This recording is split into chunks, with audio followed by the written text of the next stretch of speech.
ഇനി ഇന്ത്യൻ ക്രിക്കറ്റിലേക്ക് വരികയാണെങ്കിൽ സഞ്ജു ഇല്ലാതെ ഇറങ്ങിയ ഇന്ത്യക്ക് ഇംഗ്ലണ്ടിനെതിരായ 2020-ൽ നാണംകെട്ട തോൽവിയാണ്. പരമ്പരയിലെ മൂന്നാമത്തെ മത്സരത്തിൽ 125 റൺസിനാണ് ശ്രേയസും സംഘവും അടിയറവ് പറഞ്ഞത്. ഇതോടെ 5 മത്സരങ്ങളുള്ള പരമ്പരയിൽ ഇംഗ്ലണ്ട് 2-0 മുന്നിലെത്തി. വിശ്രമം എന്ന പേരിൽ സഞ്ജുവിനെ ഒരിക്കൽ കൂടി തഴഞ്ഞ മത്സരത്തിൽ ഇംഗ്ലണ്ടിന് മുന്നിൽ അടിതെറ്റി ഇന്ത്യ. 202 റൺസ് വിജയലക്ഷ്യം പിന്തുടർന്ന ഇന്ത്യ കേവലം 76 റൺസിന് എല്ലാവരും പുറത്ത്.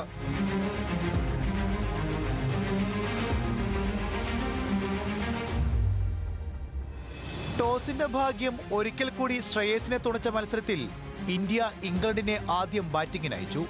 കുറഞ്ഞ സ്കോറിൽ പുറത്താക്കാമെന്ന ഇന്ത്യൻ പ്രതീക്ഷകൾക്ക് മുന്നിൽ ഇംഗ്ലണ്ട് ഓപ്പണിംഗ് സഖ്യം പുറത്തെടുത്തത് തകർപ്പൻ ബാറ്റിംഗ്. 21 പന്തിൽ 36 റൺസുമായി ബട്ട്ലർ പുറത്തായെങ്കിലും 44 പന്തിൽ 70 റൺസുമായി ഫിൽ സാൾട്ട് സ്കോറിംഗ് വേഗത കുറയാതെ കാത്തു. സാൾട്ട് പുറത്തായെങ്കിലും 24 പന്തിൽ 41 റൺസുമായി സാം കറൻ അവസാന ഓവറുകളിൽ ആളിക്കത്തിയതോടെ ഇംഗ്ലണ്ട് 20 ഓവറിൽ അടിച്ചെടുത്തത് 201 റൺസ്. 4 ഓവറിൽ 30 റൺസ് വഴങ്ങി 2 വിക്കറ്റ് എടുത്ത പ്രിൻസ് യാദവ് മാത്രമാണ് ബോളിംഗിൽ ഇന്ത്യക്കായി മികവ് പുലർത്തിയത്. 202 റൺസ് വിജയലക്ഷ്യമായി ഇറങ്ങിയ ഇന്ത്യക്ക് തുടക്കം തന്നെ പിഴച്ചു. 2-ാം ഓവറിൽ 10 റൺസുമായി അഭിഷേക് പുറത്ത്. അടുത്ത ഓവറിൽ 13 റൺസുമായി കൗമാര താരം സൂര്യവൻഷിയും മടങ്ങി.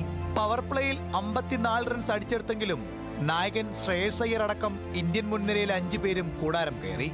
ഇതോടെ 202 റൺസ് എന്ന കൂറ്റൻ വിജയലക്ഷ്യം പിന്തുടരാനെത്തിയ ഇന്ത്യ 12 ഓവറിൽ 76 റൺസിന് എല്ലാവരും പുറത്ത്.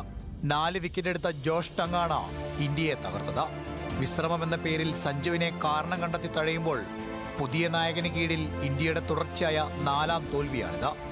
ലോകകപ്പ് നേടിയ ശേഷം ഇന്ത്യക്ക് ഇതുവരെ ഒരു മത്സരത്തിൽ പോലും ജയിക്കാൻ സാധിച്ചിട്ടില്ല. നാളെയാണ് പരമ്പരയിലെ നിർണായക 4ാം മത്സരം. ഇതിലും തോറ്റാൽ ഇന്ത്യക്ക് ഈ പരമ്പരയും നഷ്ടമാകും. Sports desk, news Malayalam.